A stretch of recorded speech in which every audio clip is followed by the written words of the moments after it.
ہماری دو اور ایسے عنوانات ہیں. ایک تو یہ ہے مفتی سید ضیاء الدین جانے مانے مفتی. الحمدللہ علی الذات عظیم الصفات سمیع السمات کبیر الشان جلیل القدر رفیع الذکر مطاع الامر جلیل البرہان وسیع العلم عزیز الحلم کثیر الغفران جمیل الثناء جزیل العطاء مجیب الدعاء عمیم الاحسان. محمد الرسول اللہ علیہ الصلاۃ اللہ هو سید الکون سید الانس والجن هو رسول صادق وهو انسان کامل. اللہم صل وسلم وزد وبارک علیہ. قال اللہ تبارک و تعالی فی القرآن المجید وَإِنَّ مَسَاجِدَ اللَّهِ فَلَا تَدْعُوا مَعَ اللَّهِ أَحَدًا. محترم جناب غلام یزدانی صاحب سینئر ایڈوکیٹ ہائی کورٹ، محترم جناب عمر علی خان صاحب، میرے بزرگوں اور ساتھیوں، ابھی جو میں نے آیت کریمہ کی تلاوت کی ہے اس کے معنی ہے مسجدیں صرف خدا کے لیے ہیں، اس لیے اس میں خدا کے ساتھ کسی اور کی عبادت نہ کرو.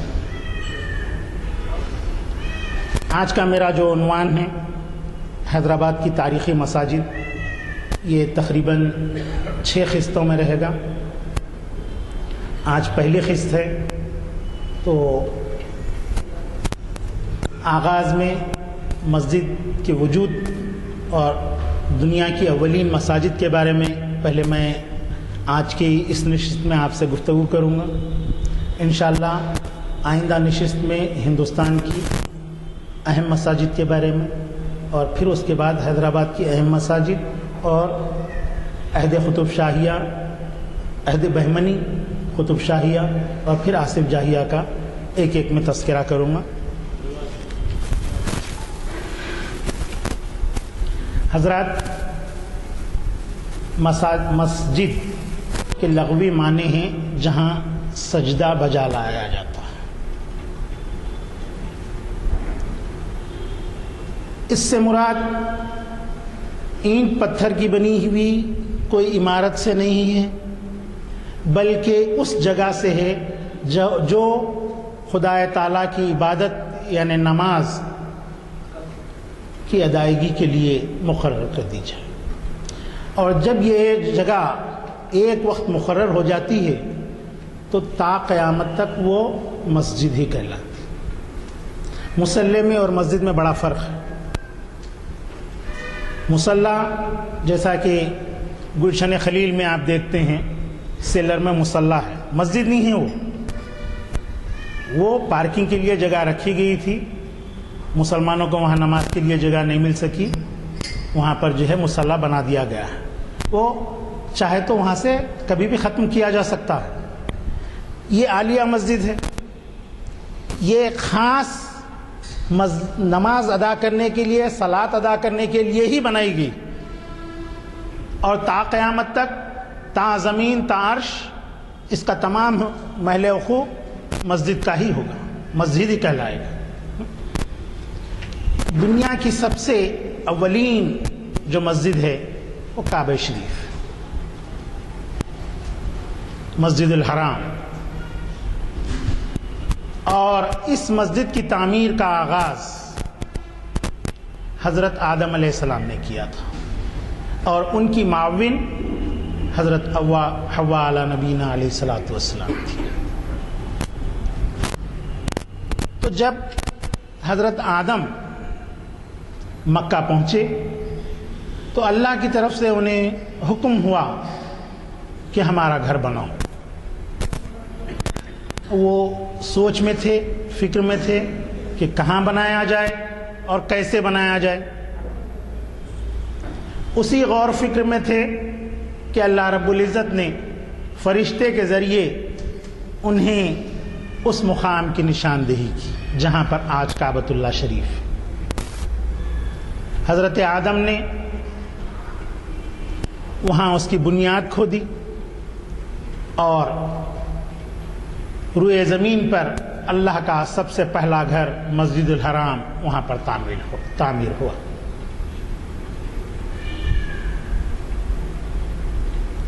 زمانے کے گزرتے ہوئے وہ مقام طوفان نوح میں پوشیدہ ہو گیا. بعد کے لوگوں کو مسجد الحرام کہاں ہے اس کا پتہ نہیں چل رہا تھا. پھر اللہ رب العزت کے حکم سے حضرت ابراہیم علیہ السلام اللہ کے گھر کو تعمیر کرنے کے لیے نکلے اور وہ اسی مقام پر بیت اللہ کی تعمیر کے لیے سرگرداں. حضرت جبرائیل امین نے انہیں ان قدیم بنیادوں کی نشاندہی کی. حضرت ابراہیم علیہ السلام اور حضرت اسماعیل علیہ السلام وہاں پر کھدائی کرنے لگے.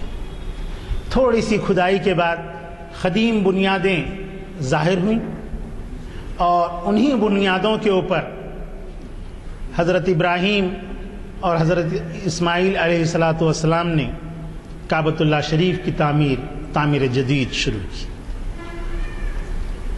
5 پہاڑوں کے پتھر اس کی تعمیر میں استعمال کیے گئے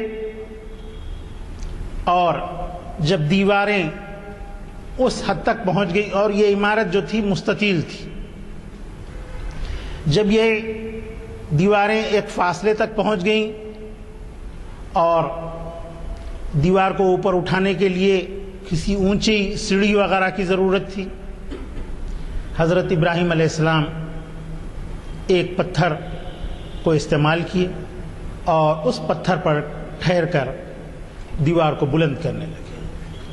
تو جب وہ پتھر رکھ کر دیوار کو بلند کرتے تو خدا کی قدرت دیکھیے کہ وہ پتھر مزید اب اس کو اور اونچا کرنا ہوتا تو وہ پتھر خود بخود جو ہے اوپر ہو جاتا.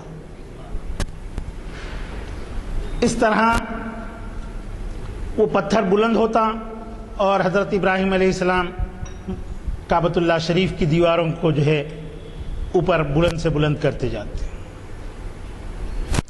آج وہی پتھر مقام ابراہیم کے نام سے کعبۃ اللہ شریف میں ایک شوکیس کے اندر جو ہے رکھا ہوا ہے، جس پر حضرت ابراہیم علیہ السلام کے قدم مبارک کے نشان بھی موجود. تقریباً 22 سینٹی میٹر آپ کے قدم مبارک اس پتھر کے اندر جا چکے تھے. اتنی گہرائی اس پتھر کے اندر موجود ہے. اور کعبۃ اللہ شریف کی تعمیر تکمیل ہو گئی. یہ روئے زمین پر اللہ کا پہلا گھر تھا اور یہ جو پہلا مکان اللہ کا بنا تھا صرف اس میں چوکھنڈی تھی اور اس میں 2 جانب سے راستے تھے. ایک تو جو اب موجودہ ہے اور دوسرا اس کی مخالفت میں تھا، بالکل اس کی مخالف سمت میں، یعنی ادھر سے دیکھے تو ادھر سے وہ دروازہ نظر آتا. بعد میں اہل قریش نے کعبہ شریف کی جب دوبارہ تعمیر کی تو اس وقت جو ہے نہ صرف اس عمارت کو مربع کر دیا گیا بلکہ دوسرا دروازہ بھی بند کر دیا گیا. اہل قریش یعنی قریش کے قبیلے قریش کے لوگ جن سے نبی کریم صلی اللہ علیہ وسلم کا جو ہے سلسلہ بھی جو ہے، تو ان لوگوں نے ایک جانب دروازہ لگایا کیونکہ لکڑی وغیرہ سب مہنگی ہوا کرتی تھی، تو اس کو لگانے کے لیے دروازے 2 کیوں لگائے جائیں، تو ایک دروازے کو بند کر دیا گیا اور دوسرا دروازہ جو ہے کھلا رکھا گیا جو اب موجود ہے. وہاں پر ایک دروازہ نصب کیا گیا.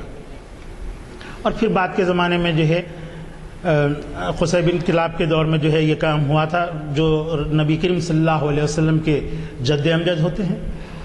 پھر بعد میں جب بیر زمزم کی صفائی وغیرہ ہوئی تو اس میں سے کچھ سونے کی ہرن وغیرہ نکلی تھیں تو انہیں فروخت کر کے جو ہے